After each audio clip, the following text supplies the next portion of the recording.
Hey everybody, Terry Bradley here again, simpleswingthoughts.com, 26golfer.com, and welcome to the chipping video inside the house using a chipping drill that really helped my chipping a few years back. Now, I'm standing on red carpet here at my mother's house, her living room, and it dawned on me when I was hitting off this red carpet, it really helped me because what I could do is I could see the impression in the carpet where I'm actually hitting the ball first and not the carpet.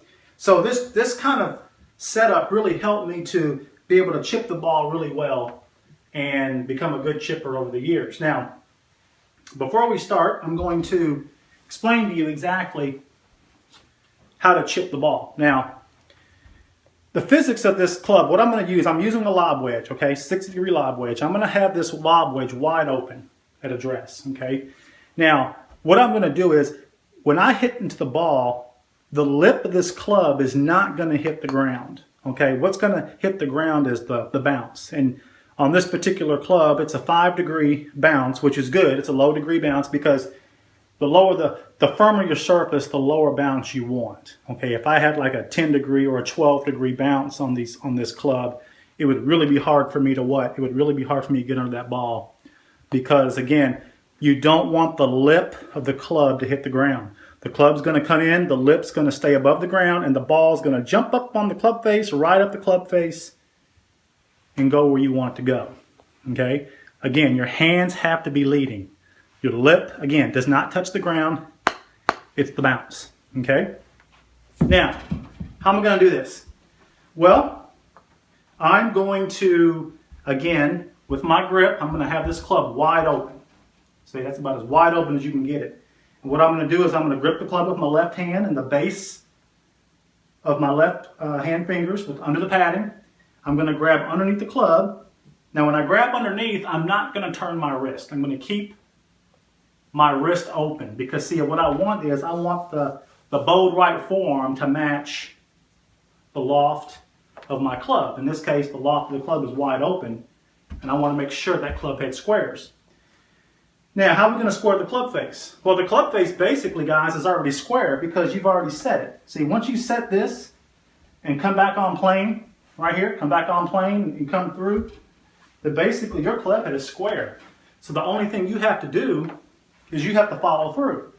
Okay, you don't want to come through like this and stab. No stabbing here. Okay, because the way you have it set up, and if the lip doesn't touch the ground, you're going to have to do what? You're going to have to come back and you're going to have to follow through. You see? You're going to have to keep that club moving on plane here. See? Keep that club moving out here. Okay, don't stop it down here. And then what's going to happen is you're going to let the club do the work. Okay, let's do another one. So if I'm here, and again, you're going to come back maybe a couple inches here, and then just follow through. And that ball is just going to jump off that club face like magic. Now, when you first look down at this club, you're going to see a wide open club face. And you're going to get kind of scared. But if you grab underneath, you're going to have a real strong grip. The club head's basically already square, so all you have to do is do what? All you have to do is trust it that the ball is going to get in the air and go where you want it to go.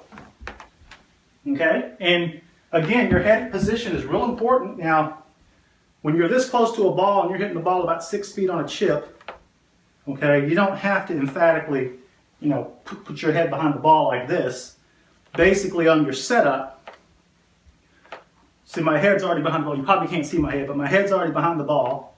I've got a little more weight on my left leg. The only thing I'm going to do is I'm taking this club back 2 inches here, and following through. And the ball just goes, okay? Now, what you're going to want to first do, you're going to first want to trust the fact that this ball is going to go straight and not slice off to the right, okay? So, the way you start this drill is you just want to make sure you trust the club. Club comes back. And see how I sliced that off to the right? That's what you're going to do. But what you have to understand is, you have to understand that the confidence of building yourself up to taking that club, come back on plane here, and getting that ball going right where you want to go.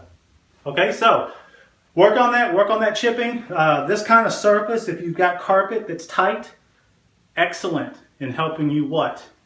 Helping you square your club face with your right forearm, hit the ball, and follow through. Just do chips like that and you'll have more confidence in your right elbow, in your right forearm, in your right forearm, and how the whole club face squares. Okay? Terry Bradley, SimpleSwingThoughts.com. If you're coming to us from YouTube, put your name and email address in the box to the right. For those of you who are pre-registered for 2-6 member, that's great. We're coming out with that in a couple of weeks. You have to be registered, pre-registered with 2-6 member because that's how I'm going to send out the first offer to all the founders here at 26golf.com. Okay? Terry Bradley, I'll talk to you soon. Until then, tee 'em up, hit 'em straight. And next week, I should see you on the range.